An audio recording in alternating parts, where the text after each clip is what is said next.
twilight, these sisters discuss the paranormal and the unnerving. They are known as the ParaSisters.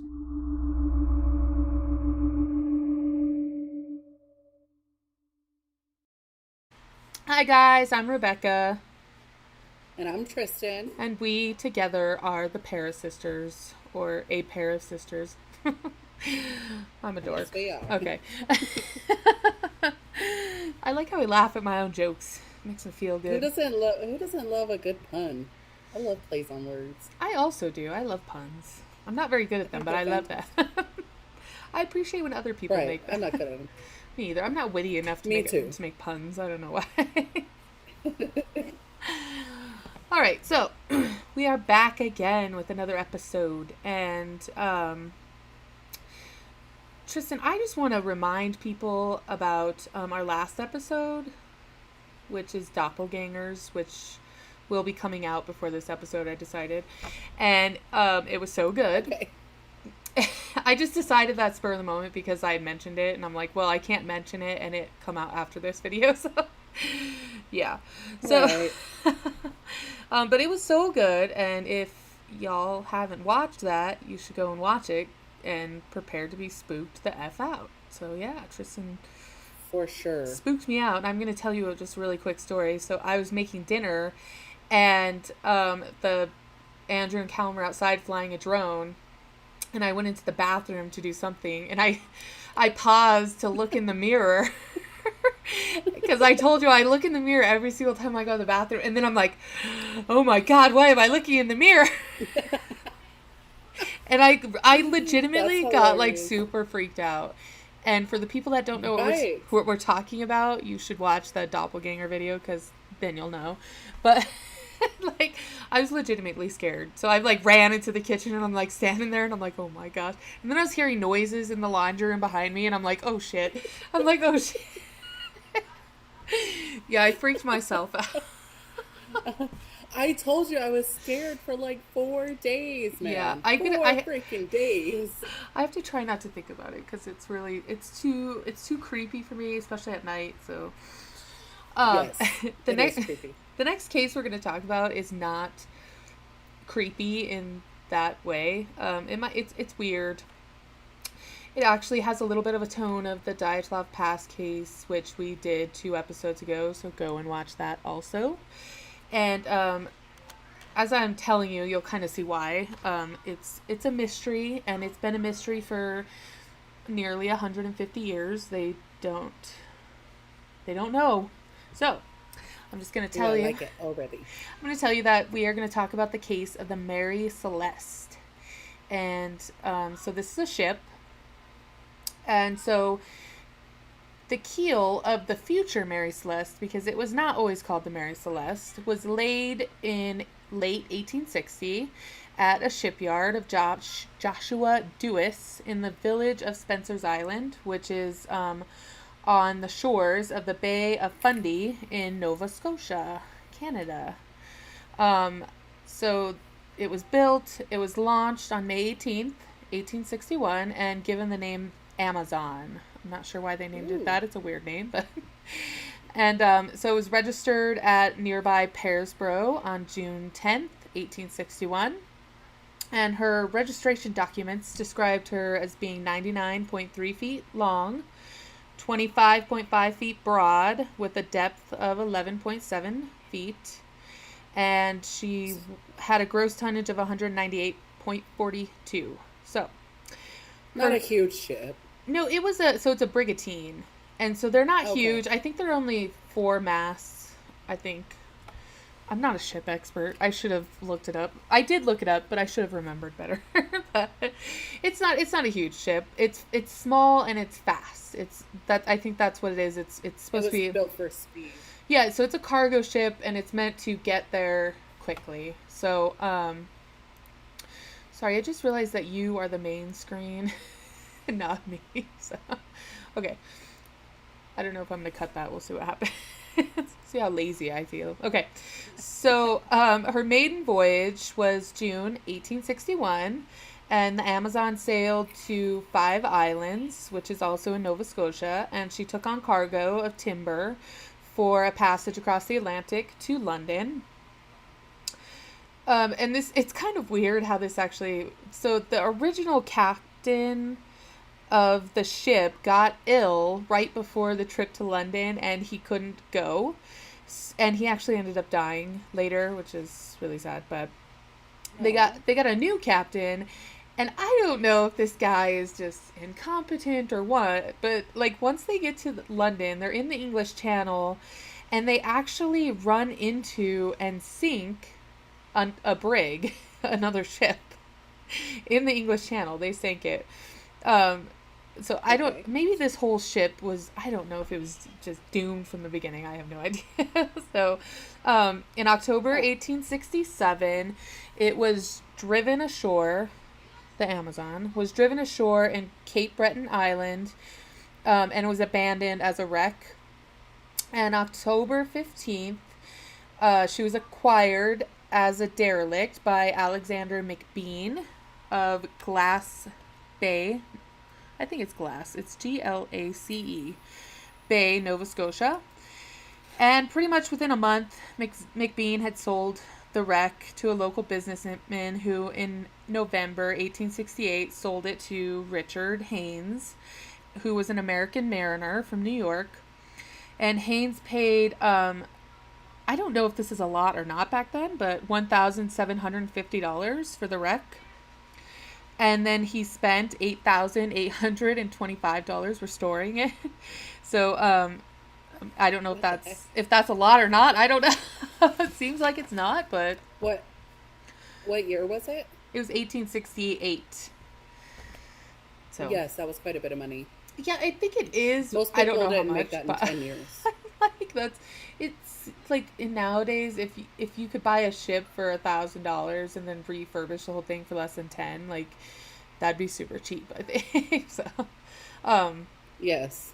so that year she was registered with the Collector of Customs in New York as an American vessel under the new name, the Mary Celeste. So in October 1869, I don't even know that this guy actually ever got any kind of a trips done, or if he did anything with the ship before it was seized by creditors and sold to a New York consortium, where again there's very little record of its activities during this whole entire period from like 1868 to 1872. So early 1872, the ship undergoes a major refit, which cost $10,000. And so doing that, they enlarged it considerably. So it increased to 103 feet, her breadth to 25.7 feet, and her depth to 16.2 feet. Wow. And among the structural changes, a second deck was added, and inspectors' report refers to extensions to the poop deck and new transoms, which these are all boat building terms or boat terms that I'm not extremely familiar with. But I will tell you that I know that the poop deck is the deck that's right above a cabin. So obviously, like the captain's cabin, if there's a deck above it, that would be the poop deck.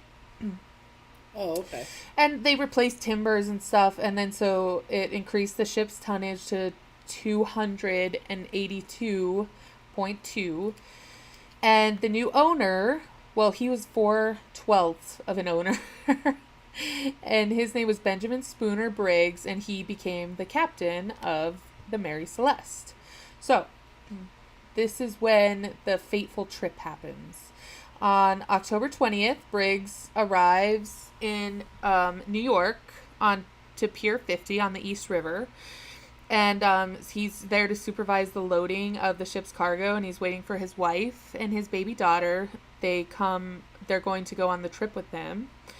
And so he's waiting, and they load a cargo of 1,701 barrels of denatured alcohol, which is, I think it's an industrial alcohol that they use for something, but I'm not quite sure what. But they apparently add things to it so that you can't drink it. Like, it'll make you really sick if you drink it. Okay. And that actually comes into play a little later. So, So he's supervising the load, and eventually his wife and his baby daughter, Sophie, I think her name was, and she was only 2, join him. And they actually had a 6-year-old son who stayed behind with his grandmother to finish going to school. And so everybody's there. And on Sunday, November 3rd, Brigg writes a letter to his mother to say that he intended to leave on Tuesday, and adding that, quotes, "Our vessel is in beautiful trim, and I hope we shall have a fine passage." So on Tuesday morning, I think this is like the 7th of November or something like that, Mary Celeste left Pier 50 with Briggs, his wife, his daughter, and 7 crew members, which were the first mate, Albert G. Richardson, and he was married to the niece of one of the owners of the ship. The second mate was Andrew Gilling. He was 25, and he was born in New York, and he was of Danish extraction, which I think means descent. I'm not quite sure. I don't know about their language. The steward was Edward William Head, and the fourth general seaman, the four general seamen were all Germans from the Frisian Islands, and the brothers were Volkert and Bose Lorenzen, Arian Martins, and Gottlieb, I'm so sorry, Godschall. You would think, being German, I would know how to pronounce these a little bit better, but I don't. So, okay. It's hard. Yeah, it's crazy, right? Okay, so the weather was not very good, and the captain decided that he's going to wait for a few days to have the weather clear up. And so he anchored just off of Staten Island. And Sarah actually sends a letter to her mother-in-law, and this is what she says to tell her son, whose name was Arthur. She said, "Tell Arthur, I make great dependence on the letters I shall get from him, and I will try to remember anything that happens on the voyage which he would be pleased to hear." Which I think is really sad, considering she never sees him again, obviously. It's very, very sad. It's super sad. But then I'm like, at least someone from the family, like, survived, as sad as that is, because they had a 2-year-old with them, which is, like, awful, but right. I don't know. It's sad. So that day, the Mary Celeste leaves the harbor and enters the Atlantic. So as the Mary Celeste is preparing to leave, the Canadian brigantine, the De Grata, was nearby in Hoboken, New Jersey, waiting for cargo of petroleum that they were going to take to Genoa via Gibraltar. And the captain of that ship was David Morehouse. And so it's weird because this ship is actually the ship that finds the Mary Celeste, which is very strange. And that also comes into play a little bit later. So the first mate was Oliver DeVoe, and they were both Nova Scotians and both highly experienced and respected seamen. Captain Briggs and Morehouse had common interests, and they probably knew each other, even if it's just in passing, although, again, this is pertinent later, but some people claim that they were actually really good friends, like super good friends, and that they had even had dinner together the night before the Mary Celeste departs. There's really no evidence of that, but Morehouse's widow does remember that happened, so I don't know how much that says, but Right. So I think it's 7 or 8 days after the Mary Celeste, she departs, and then the De Grata departed for Gibraltar on November 15th, and she took the exact same route pretty much as the Mary Celeste. So I guess it's not surprising what happened, since it was the same route. But so at 1 p.m. on Wednesday, December 4th, 1872, which is land time. Apparently the sea time is Thursday, December 5th. The De Grata had reached midway between the Azores, which are an island chain off of Portugal. So they get between the Azores and the coast of Portugal, and Captain Morehouse comes out on deck and his helmsman reported seeing a vessel 6 miles away, which seems so far, but I guess if you're on the ocean, it's not very far. I don't know, but Right. There's nothing to obstruct your view, so that's true. But right, and it's flat. Like even if it's like rolling waves or something, I don't know, it's flat. So, right. so they see this vessel heading unsteadily towards the De Grata, and the ship's erratic movements and odd set of her sails kind of make them think that something weird is going on with it, you know? Right. So as the vessel gets closer, they see that nobody is on the deck, like steering or whatever they do to boats. I'm not really sure if you can steer a boat. There's nobody at the helm. Yeah, there's nobody there on deck, and nobody has replied to any of the signals that they've sent up. So he decides to send his first mate, Devereaux, and his second mate, John Wright, to the ship to investigate what's going on. So these two get on the ship, and they see right away that everything looks completely normal, to be honest. Like, nothing is amiss. It's it's regular. like, right, everything is fairly well ordered, except for it's really wet. There's a lot of wetness. The sails were partly set and in poor condition, and some were missing altogether, and much of the rigging was damaged, and it had like ropes hanging loosely just over the side. And I think that was like the extent of the damage, like to the sail. It was mainly to the sails. Well, they had a storm. Right, a storm or something like that. Like, I don't know, but so that's weird. Yeah, it's really weird. So the sails. Oh, I already said that. Sorry. The main hatch, they noticed was secure. So the hatch was the cover was on, and it was secured, and so the fore and the lazarette hatches were open, and I did some research, and the lazarette specifically is it's like a little storage like cubicle like in the deck of the ship, and you would like store gear there and stuff like that, but that was actually it was open, and it had like their covers were off on the side of the deck. So the ship had a single lifeboat, and it's called a yawl, which is a weird word. Which is it's a two-mast. It's like a little two-mast sailing ship. It's really tiny. It's not very big at all. And it had been stowed across the main hatch, and it was actually missing. And so the binnacle, which is the thing, I'm sure you've seen it on ships. It's where they keep the compass, basically, and it's like a piece of wood or metal, depending, I'm sure, on when the ship was built, and it holds the compass underneath like a piece of glass.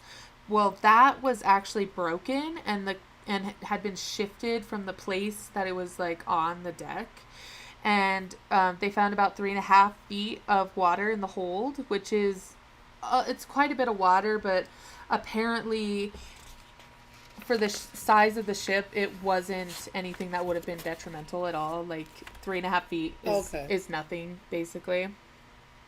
Okay. So they found a makeshift sounding rod, which is a device that they use to measure water in the hold, because obviously the hold is full of 1,000 barrels of this alcohol, and they couldn't go down there to check how much water, so they had like it's called a sounding rod, and so that was found abandoned on the deck. It was just like hanging out on the deck. And then, so they found the ship's daily log, obviously daily, meaning they wrote in it every single day. And it was in the first mate's captain. And it had the final entry dated 8 a.m. on November 25th, which was 9 days before the ship was found. And it recorded that the Mary Celeste position was near the Santa Maria Island in the Azores, which is nearly 400 nautical miles from the point where the De Grata actually encountered the ship. So the 25th, they had come up to the island And then 8 days later, the ship was 400 nautical miles away from that same island. How odd. Does it say how long it would actually take to get to the island from the position they were found in? It never did. I'm sure I could look that up.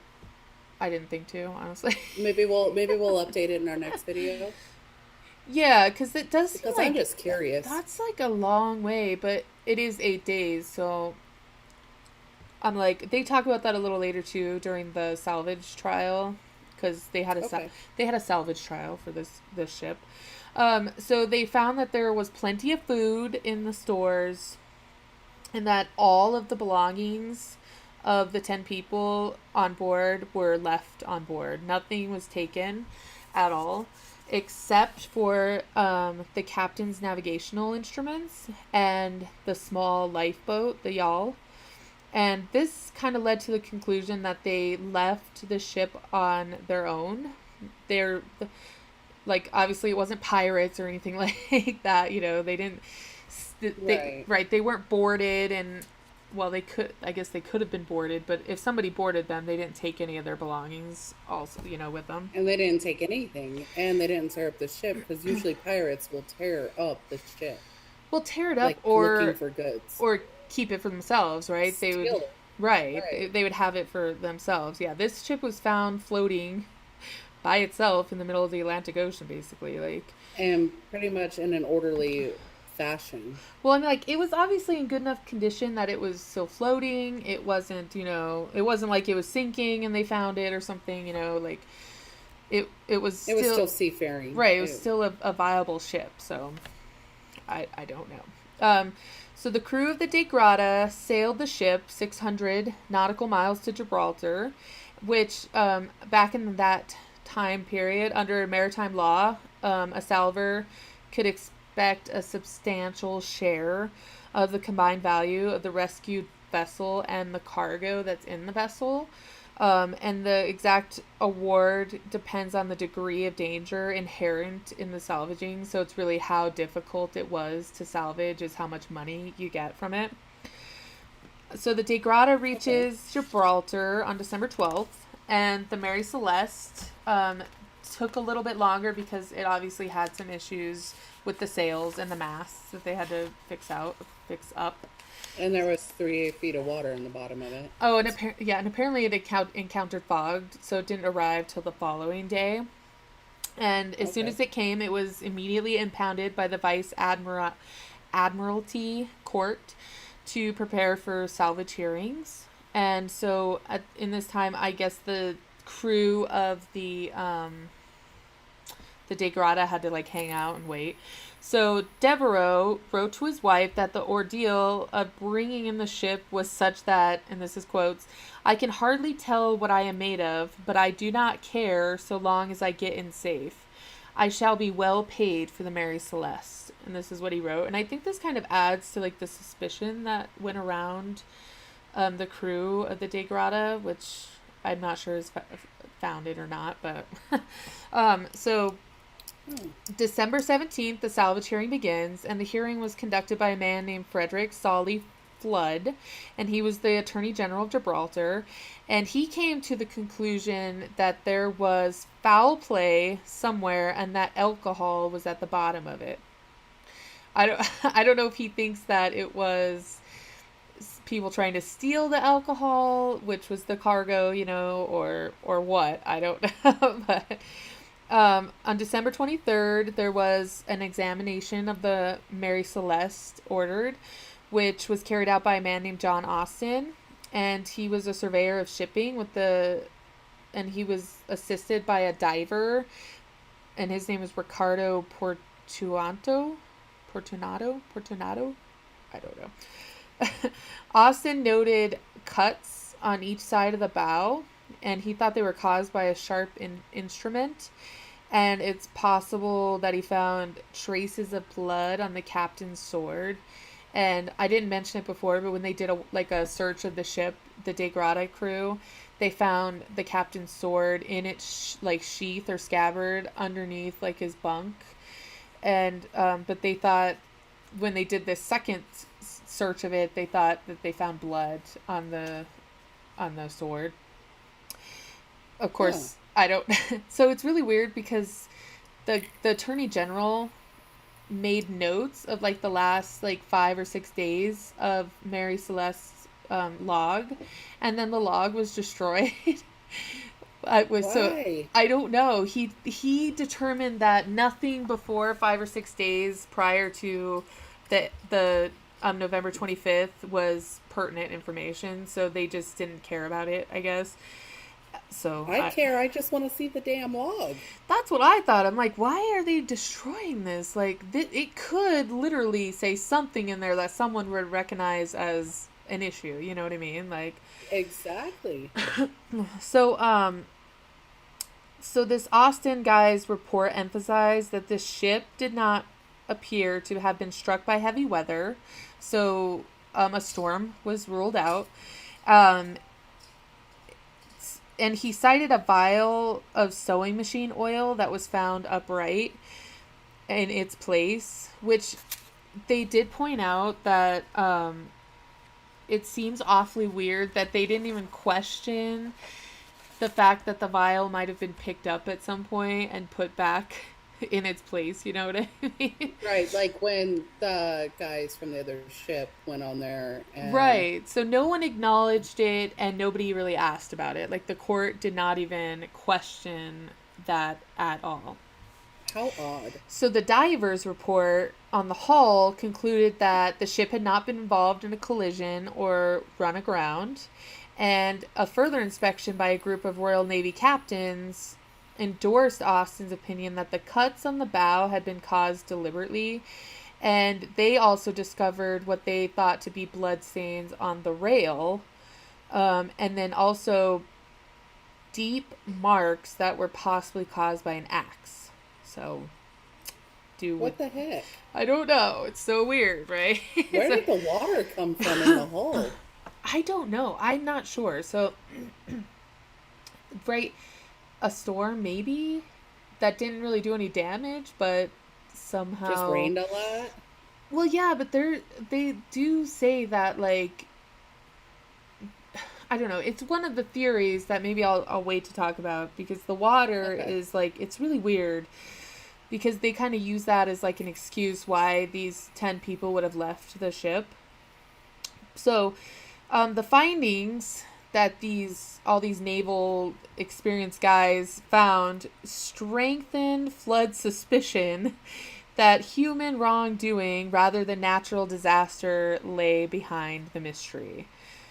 So on January 22nd, 1873, he sent the reports to the Board of Trade in London, adding his own conclusion that the crew of the Mary Celeste had gotten into the alcohol. He ignored its potability, so it wasn't drinkable alcohol.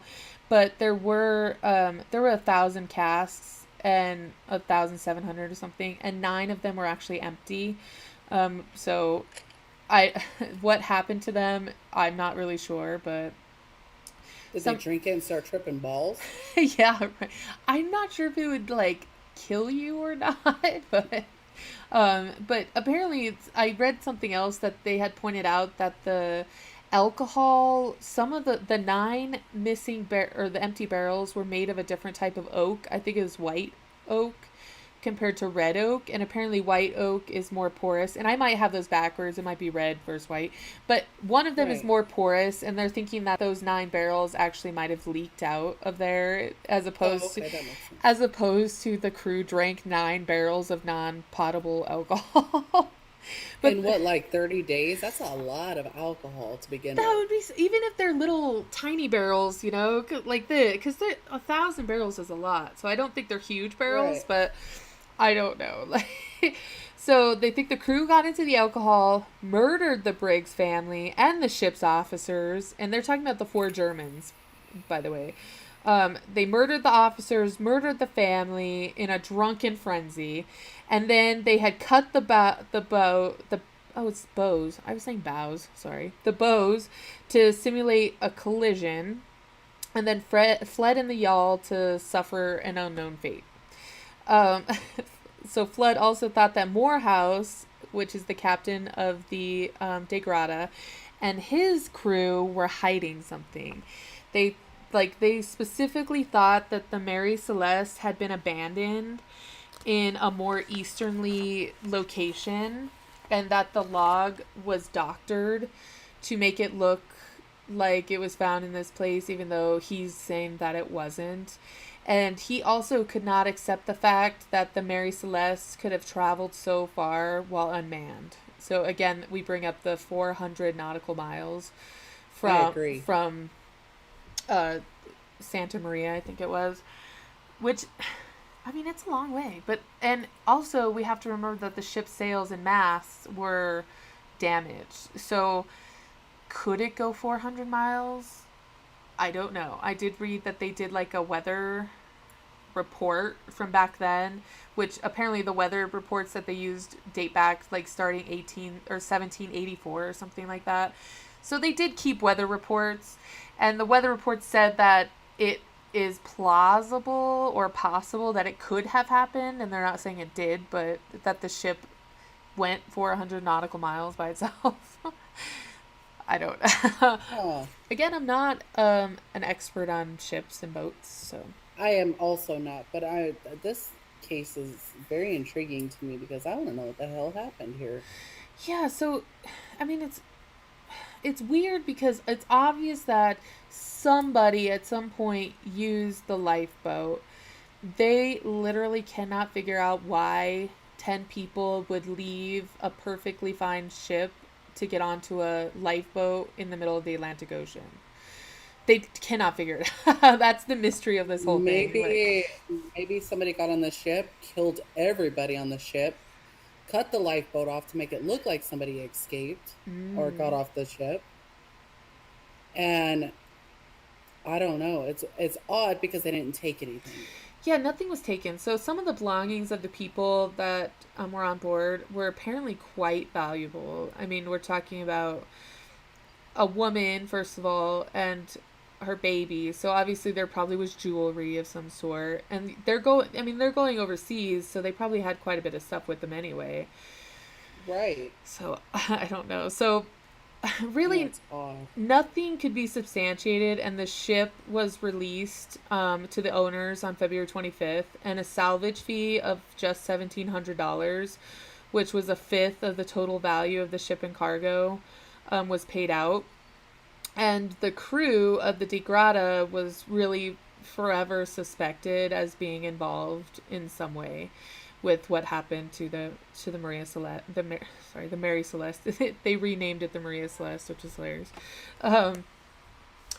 So the evidence in Gibraltar failed to support Flood's theory of murder and conspiracy, yet the suspicion lingered that some kind of foul play happened. Flood and the Attorney General, he and some newspaper reports briefly suspected that insurance fraud was part of Winchester, who is he's the majority owner of the ship, on the basis that the Mary Celeste had been heavily over-insured, apparently. And I think the insurance was like $40,000 back then, which was a shit. Even now, that's a shit ton of money. Like, for real. Right. So Winchester was able to refute these allegations, even though I couldn't find anything about how he was able to refute them, and people just believed it. Like, I don't know. So I guess that is what it is, right? And no inquiry was instituted by the insurance company that issued the policy, so obviously they didn't have a problem with it. So we go all the way to 1931. An article in the Quarterly Review suggested that Morehouse could have lain in wait. So this is a newspaper's theory of what happened. So they think Morehouse laid in wait for the Mary Celeste and lured Briggs and his crew aboard the De Grata and killed them. Which is insane. And so Paul Begg argues that the theory ignores the fact that the De Grata was the slower ship and the fact that it left New York 8 days after the Mary Celeste. Right. Which obvious, They would duh. have never caught up. Yeah. Yeah, never, no. And it obviously would have right, like we said, never caught up with the Mary Celeste before she reached Gibraltar. And then, so another theory says that Briggs and Morehouse were partners in a conspiracy to share the salvage proceeds. I don't know why it says proceedings. That's weird. The unsubstantiated friendship between the two, where I said that they had dinner together the night before the Mary Celeste sailed, has been used as a proof that they were in league together to salvage the ship for the money, which doesn't really make sense, honestly, because Briggs Briggs would have gotten so much more as being the captain of this ship than the $1,700 salvage fee. Well, right, like he would have ruined his whole entire life and his career for nothing, really.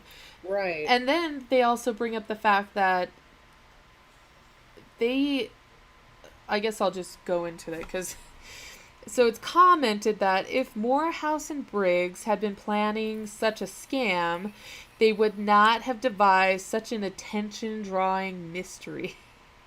And that's like, I agree. That's like direct quotes. And it also asks why Briggs would have left his young son Arthur behind if he intended to never ever come back. Right. Which even back then you couldn't really live on. I mean, let's just say they were thinking of getting, I don't know, the whole 40,000. Like, let's just say that was the salvage fee, you know. I mean, maybe you could have lived on $20,000, but then your crew would have been involved, and the other crew from the other ship would have been involved. You would have had to pay everybody off. I'm like, that's a lot of hands in the pie, man. Yeah, exactly. Right, even if it were $40,000, I'm like, which it wouldn't have been, but. So another theory suggests that it was an attack by Riffian pirates who were active off the coast of Morocco in the 1870s. But of course, like we talked about, if it were pirates, they would have, if not taken the whole entire ship, they would have definitely looted the ship. And like I said, nothing was even disturbed. So nothing was taken and nothing was disturbed. So... And this is actually where it gets a little bit more wild in their theories. So someone in 1925, a historian, John Gilbert Lockhart, surmised, so this isn't even like a theory, he just is saying that this is what happened. He surmised that Briggs slaughtered everybody on board and then killed himself in a fit, and I'm not even joking that it said this, of religious mania. What? I don't even know what that means. Why? It was religious mania, Tristan. Y'all know that happens. Guy's a maniac. What the hell is he even talking about? Which, it was funny because he actually retracted that, and he ended up apologizing to Briggs's descendants, and then he had to withdraw this theory of his from his book because it was just good. He should have. It's it was ridiculous. Just so offensive. I mean, he killed his family and all his crew, and then he offed himself, which doesn't actually even make sense if you think about it, because unless he threw himself overboard after throwing 9 other people off the ship, like, where would they all be? You know what I mean? Like, where is the blood? We just threw him off the ship. Not one of these people who are experienced seamen knew how to swim. Right. Like, where's the blood? Where's the struggle? Right. He would have had an easy time with, of course, his wife and his daughter. But then, like, all the crewmen, like, that's so ridiculous that he would even write that in a book, honestly. I'm just like... Right. That doesn't make any sense because, like, like you said, the crewmen, like, it takes a lot of strength to pull them sails up. So, by most accounts, these guys are probably pretty damn burly. Yeah, they're strong, they're young, they're in shape, you know? They're not gonna... Plus, you got 4 Germans, and we come from good German stock, so we know how big Germans can be. We're strong people. Right. So in Cobb, his name's Cobb, his view was that the transfer of personnel to the yawl may have been intended as a temporary safety measure. He suspected that from Devereaux's report on the state of the rigging and the ropes, that the ship's main halyard may have been used to attach the yawl to the ship. So obviously the people got on the ship and then they attached the lifeboat to the ship, which would have obviously enabled the company to return on board when the danger had passed, even though they're not very specific on what danger would have caused these people to launch a lifeboat and then get on the lifeboat. And then now sail the lifeboat away because where are they? Well, right. So the Mary Celeste would have sailed away empty if the line had parted, leaving the yawl adrift with its occupants, obviously. And Begg notes how illogical it would be to attach the yawl to a vessel that the crew thought had an issue. So if they thought it was going to sink, so that was like one of the major theories, is that they saw the water, or they miscalculated the water using their rod that was found on deck, and they thought there was more water in the hold than there really was, and thought the ship was sinking, so they got off of the ship. But of course that goes back to, why would they attach their lifeboat to a sinking ship? You know what I mean? Like, right.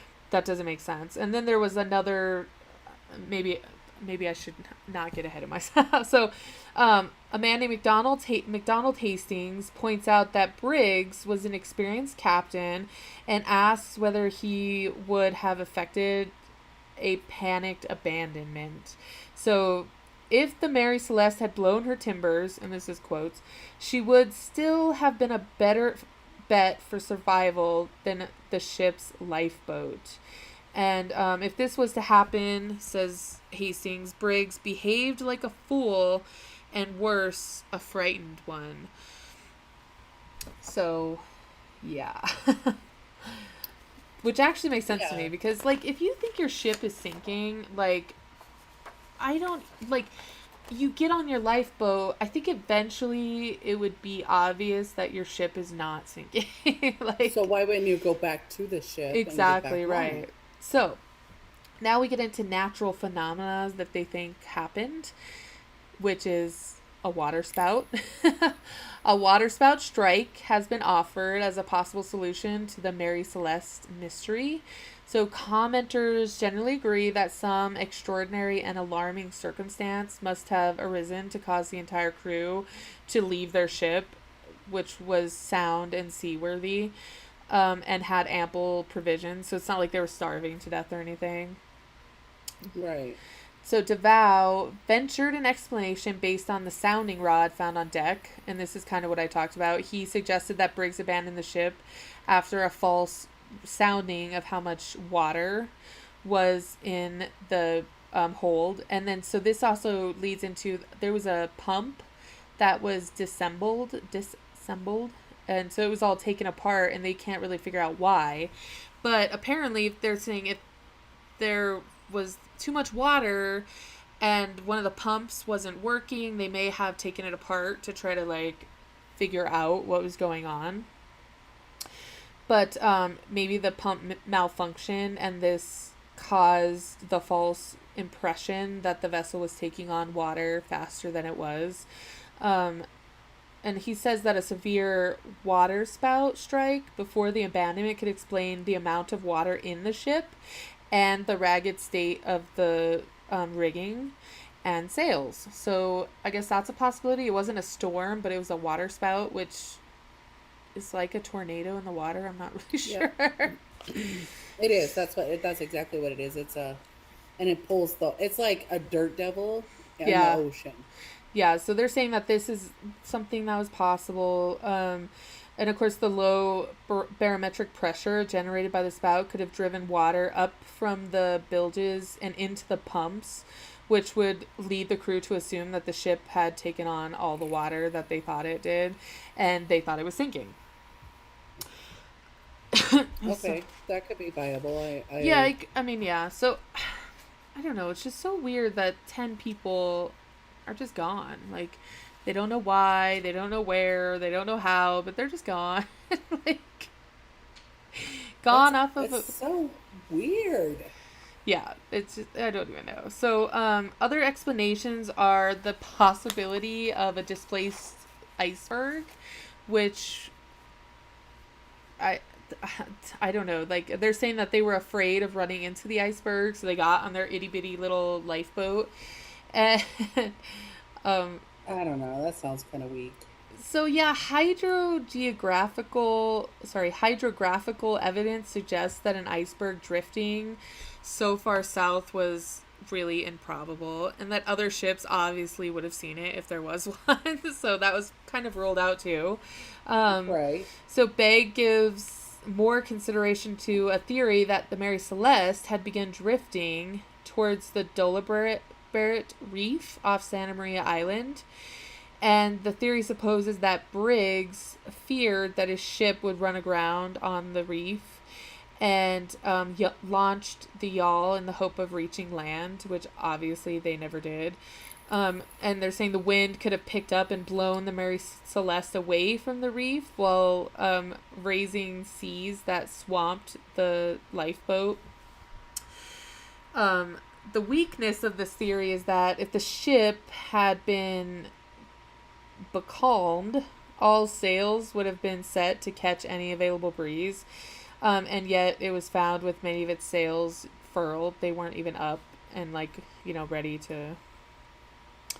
Right. And then I think this is the last natural phenomena that they think may have caused this abandonment of the ship, and it is a sea quake. They think a sea quake could have caused sufficient turbulence on the surface to damage parts of the cargo, thus releasing noxious fumes. Rising fear. Sorry, I think it's funny that they come up with all these wacky explanations. Right. Like all these noxious fumes raised up, and they apparently the crew was worried that it was going to explode, and so they left the ship in a hurry. Explode how? There's no electricity, and not only that, but they didn't say that the casks that were holding this alcohol were damaged. Right. They just say that they were empty. And then, so if you remember, I said that all of the hatches were in place. They weren't displaced. And so it didn't look like they had attempted to air out the hold at all. Like, if they're worried that it's filling up with all this noxious fumes, they would have opened up the hatches to try to get it out, and obviously none of that happened either. So the New York World, which is a paper, January 24th, 1886, drew attention to a case where a vessel carrying alcohol had exploded. And the same journal's issue, February 9th, 1913, cited a seepage of alcohol through a few porous barrels as the source of gases that may have caused or threatened an explosion in Mary Celeste's hold. I don't know how viable that is either. Obviously, there wasn't an explosion, most likely, so I don't think that that happened. But so Briggs' cousin Oliver Cobb was a strong proponent of this theory, even providing a sufficiently alarming scenario, which is like rumblings from the hold and the smell of escaping fumes and possibly an explosion. And he's like, that's totally reasonable that Briggs would evacuate the ship. I don't even know. And they're saying, he could have forgot to secure the yaw line to the ship, and a sudden breeze probably blew the ship away, and that's it. They're stuck in this tiny little lifeboat, and that's that. And they're stuck in a tiny little lifeboat with sails. So you would think, being an experienced captain, that he would set the sails to follow the ship. Well, and that is the thing that is really strange to me, because the captain's navigational instruments were missing. So if he took his instruments onto this lifeboat that had sails, it had the capability to sail. If he'd set the sails and he had like this navigational stuff, like why couldn't they have reached land? You know what I mean? Like, right. It's so weird. I don't even know. So it is. It's very, very weird. So I will say that in 2006, there was an experiment that was carried out for Channel 5 television by the Andrea Sella of University College of London. And the results helped to revive the explosion theory, which, so they built a model of the hold with paper cartons representing the barrels of alcohol. And so using butane gas, he created an explosion that caused a considerable blast and ball of flame. But contrary to the expectation, no fire damage within the replica. So somehow there was like this huge ball of fire, but no damage. And I'm not even sure how that happens. But they called it a pressure wave explosion, which is a spectacular wave of flame, but the air is relatively cool, so there would be no soot or burning or scorching left behind. But again, I'm not sure why that would like drive them from the ship. Like, I don't know. So, I don't know either. It's so odd. Yeah, so this is why I kind of like relegated it to the Dyatlov Pass. Like, they left their tent, and it's really unexplained why they left their tent. And I feel like this is exactly the same. 10 people left a sound vessel to get into a tiny, small vessel in the middle of the Atlantic Ocean with almost no reason at all. Like, there's zero reason. And of course, just like Dyatlov Pass, they all obviously did not make it. And the only difference is they never found their bodies. So they have no idea what happened, why they did it. They just don't know. It's one of those mysteries, and people have been obsessed with this mystery for, like I said, like 150 years almost. Like, they're I'm seriously obsessed. I got notes going over here, man. I got notes going. I want to look into this because I'm obsessed now. It's so weird. Like, so they had some, aside from like the natural phenomena explanations, they had another, like, some crazier myths and stories, and a couple of those are like, the crew gathered on a temporary swimming platform to have a swimming contest, and the platform collapsed. And apparently there was it was reported that there was one survivor and the rest were eaten by sharks or drowned. And of course there were no survivors from the ship. Another one was Briggs and his crew are cast in the role of predators, where they sight like a derelict steamer which they board and find deserted with $3,500 worth of gold and silver. And they decide to split the money, abandon the Mary Celeste, and seek a new life in space. Oh, really? And these are of course like people's craziest imaginations, like at work. That is crazy. At work here. Which that is very crazy. So and they took the steamer and they went to live in Spain, and that's that. And then the entire complement, the whole crew of the Mary Celeste, was plucked off one by one by a giant octopus or squid. The Kraken. That's actually my favorite one. I hope it was the Kraken. I also kind of hope it was a Kraken. That's freaking awesome. At least it would explain something. Like, right. And then so those are the theories. And then so Sir Arthur Conan Doyle made this really famous when he spun a tale of an ex-slave who hated white men and ended up killing the whole entire crew except one who had these magical charms. And apparently the men sailed to the shore of West Africa and lived their lives happy as can be. And like, so that was a story that was actually printed in like a magazine by Sir Arthur Conan Doyle, and of course you could probably go and find that and read it. I don't know what it's called, but I'm sure it's out there somewhere.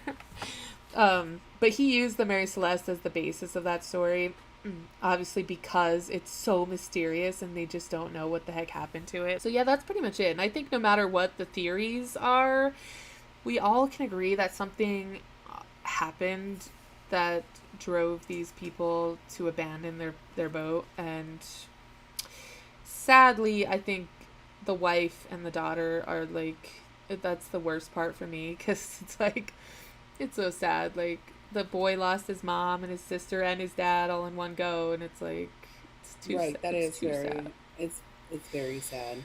Well, and then of I course, don't know, it's,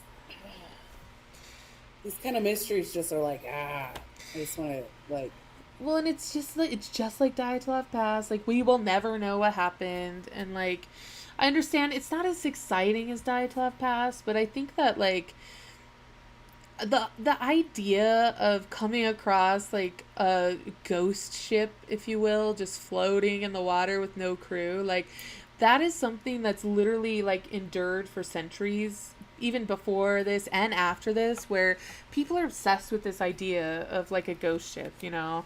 And this right, was an actual ghost ship. It was a ship sailing around by itself, basically. right. And yeah, 10 people gone. They don't know what happened to them, and it's quite I'm gonna sad. do some research. I'm gonna see what happened to the Maria Celeste Yeah, after it became that one. because there is like a additional. I got a lot of my information from Wikipedia and then the Smithsonian website.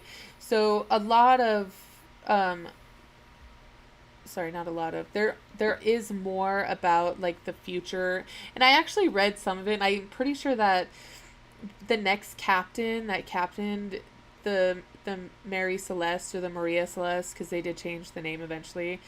Apparently, he did do this whole scam for insurance fraud. So he actually did like run the ship aground with cargo, and then he tried to like claim the money from the insurance, and he was actually caught. So I'm not exactly sure what happened with him, but um, I don't. This ship should have never been a ship.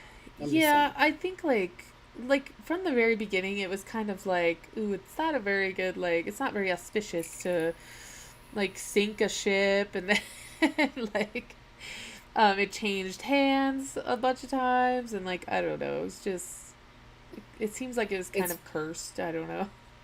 I agree. I mean, like, and I believe that there could be cursed objects. You know. Yeah, no, totally. Or I mean, maybe it was not necessarily well, it probably was the ship. Like, if so many people had a ton of trouble with this ship, I feel like it was probably the ship. So, like, I think it was. I I think it don't was the know. ship. I don't know. But that's my little story about the Mary Celeste. I freaking loved it. It's And good. now I'm all obsessed. It was a, it snuck up on you in its mystery. Because you're like, Yes. oh, this is just a nice little history of a ship, which I actually love ships. I'm obsessed with, like, I've never even been on, like, an actual ship, but I want to go Me sailing really neither. bad. So, I know. Plus, there's just something so like unnatural. I mean, it's natural because it's the ocean, but there's something about the ocean that is unnatural. well, I mean, right, exactly. And like with this story, if it had been, they said that a huge wave came and knocked everybody off board, like I could live with that, like it's a ship Right. in the middle of the ocean, shit happens. But it Right. it was just they just can't, they don't know what happened. They have no idea why they would leave, and that's what really like is like, ooh, why'd they do it? Like, Yeah. Like, why? what is the reason to get off the ship? I mean, if there was an explosion, I can see that. You know what I mean? But for one, the alcohol is not going to be the same as butane. Right. You know what I mean? So even if you created, okay, to create an experiment or to come up with a theory, you have to use the exact same situation and create the same set of circumstances. Or else, to me, it's bullshit. And then also, I can't help thinking that if it was, because there was no scorch marks, there wasn't any evidence of burning. So if this was the case, that this weird fireball happened, it was in the hold, and all the holds were sealed. So it didn't start a fire. So would the crew have even known about it other than, like, I'm sure it made a noise if this actually did happen. But, like, it's not something that you can anticipate happening in my mind. Like, you can't think like, oh, it's going to explode. You know what I mean? Right. So if it did happen, it And would have happened and been done and over with. So I don't know. Right. And as a person with sense, I would have been like, open the hold and see what the hell is going on in there. Yeah, And you notice exactly. that there's nothing going on in there. Right. And then you would be You back to the but original point. You have no reason to leave the ship. Like, right, exactly. It's I don't know. I don't know. But my mind, I want to turn everything into supernatural. So No, yeah, it was a like I said, I like the Kraken theory, or you know, for that's just real. me though. But I don't hope a baby was eaten by a Kraken, but everybody else, No, that's fine. the baby's living happily in the ocean with the kraken. Oh, the Kraken raised it as its own. It's a baby Yes, Kraken. Aw, it's a baby kraken now. that's messed up. I think a baby kraken would be cute. I'm obsessed with like squids and octopuses. I think they're so cool. They're octopi, Rebecca. Sorry, Octopi. octopi, octopus and octopi. Sorry, I'm not very smart. We've already deduced Yes, you are. this. No, we have not. Shut your Yes, mouth. we did. We said we're both dumb. Well, I didn't mean dumb in like in an actual like traditional sense. I just meant like Oh, we're we are weirdos. yeah, we're weirdos. We're dorky. We are dorky. We're We're nerds. nerds. Definitely nerds. And it's nerdy that we just said we're nerds at the exact same time. So now we're twinsy nerds. Twinny. Oh, Lord. We need help. I Okay. know. We do. Actually, I don't want help. I don't need help. I'm fine the way I I am. like how I am. Yep. I also like the way I am. Yeah, so that was my story, and I liked it. It was really good. it's not I it, love the mystery ones. it's not I like a good mystery also, because I like trying to figure out like what could have happened to these people. On this I actually have no idea what could have happened to them. So I don't know. But I don't Right. know. Well, see, me, like I like to try to figure it out from every different angle. Yeah. Like from science and like theory. I like the theories because I'm like that's a bullshit theory. Yeah. And so I like to like dismiss them, you know? Yeah. But like I want to try to find a paranormal bend to it. I Like always do that's what I too. want. I'm like, what could Um, this be really? right, because anything not normal or anything that cannot be proven by science is therefore in definition paranormal. That's true. And I think this could be almost paranormal, because what could, I don't know. There is no explanation in my mind. So. There is no scientific explanation. There's been so many of them that none of them they kind of like cancel out each other. Exactly, right. So, Nothing quite fits, like, to a sane person anyway. Maybe the captain did right. completely lose his mind. Who knows? I don't know.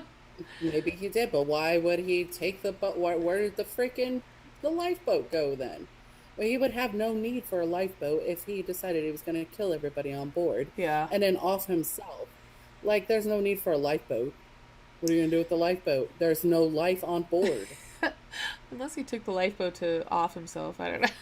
But I'm not sure he could even use the lifeboat alone. I'm not sure how hard it is, but Oh, I'm guaranteeing that's made out of wood. It has sails. It has masts. They're extremely heavy. He is not going to be able to lower the lifeboat by himself. yeah, he probably couldn't have launched it by himself. I agree with that. So I don't know. Right. I don't know. I like this case though. I'm gonna read about it now because I like to read about things like this. See, I don't think it was a bad one for this was actually really spur of the moment to all of our listeners out there. I had no idea that I was even going to be doing this yesterday, so this was completely spur of the moment, but I think it was all right. It was a good one. I like it. I didn't get the same feelings that I got from like the Dyatlov Pass. And then after doing your doppelganger one, I feel like, oh, this is like wah wah. But That's how that's I felt. okay. Well, that's how I felt when I did mine. Like last week, I did mine. No, you did Diet Law Pass before I did mine, and that's kind of how I felt when I did mine. And what was mine last week? It was the Harrisburg. Oh, the Harrisburg State Hospital. That's Yeah, right. Go and watch which that in one. itself is a creepy place. Yes, that place is fantastic. Yes. I honestly want to buy it. But that's kind of how I felt when I did Harrisburg, and I was like, well, no, my asylum just seems like dumb, especially after Dialogue Pass. Listen, that is the feeling I'm having right now after Doppelgangers. So we're even. Okay. We're even, Steven. If you want to call it that, I think this was a really great case. I think it's interesting. So, y'all watch it. Go watch other ones. Watch the Doppelganger, especially because you're going to be freaked out, like I said before. And watch all of our other videos. We have a few up, so there's lots of enjoyment pending. And I think maybe I shouldn't mention it now, but I'm gonna. We are working on making these into actual podcasts that you can listen on other platforms, so you don't have to just go to YouTube all the time. So I think that's our goal eventually. So. Yes, listen, so you guys can listen to them and take us on the go. Exactly. We're on the go. And of course, pop some earbuds in. Yeah, play us. You got an hour where you don't have to do anything but listen to the soothing tones of Tristan and Rebecca. Our dulcet tones. That's right, our dulcet tones. Anyway. Yes, and I would like to mention that on Halloween night, we are going to be having a live show, yes, which I'm so excited about. I'm super excited. We are going to be in costume, and we are going to do it up right, because it's Halloween, man. Yes, I might have a couple of drinks. I don't know. You should. It's Halloween. Because we're going to be live, so it's going to be quite interesting, I think. I believe it is also going to be interesting. Yeah, no editing. Yeah, so anything could happen, really.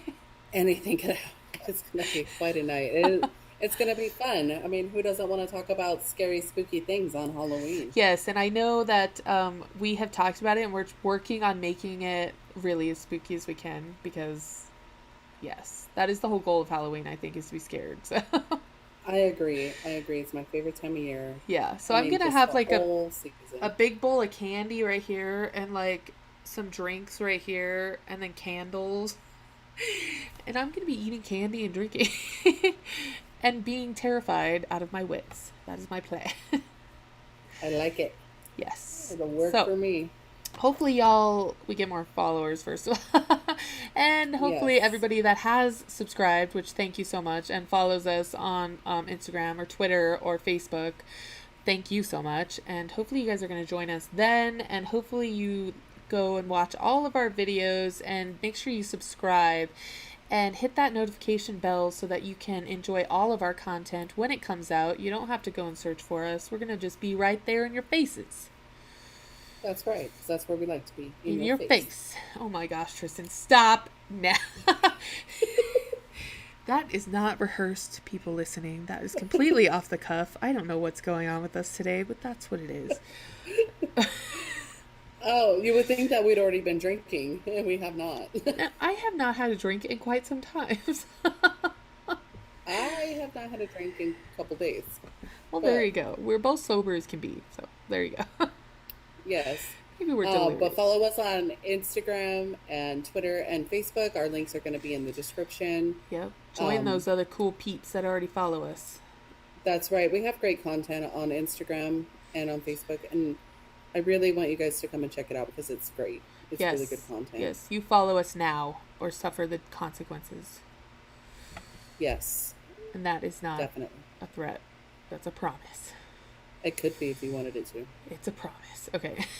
I'm gonna stop freaking everybody out, and I'm gonna say we're out, and I'll catch y'all on the flip side. And you all stay creepy. That's right. Peace out.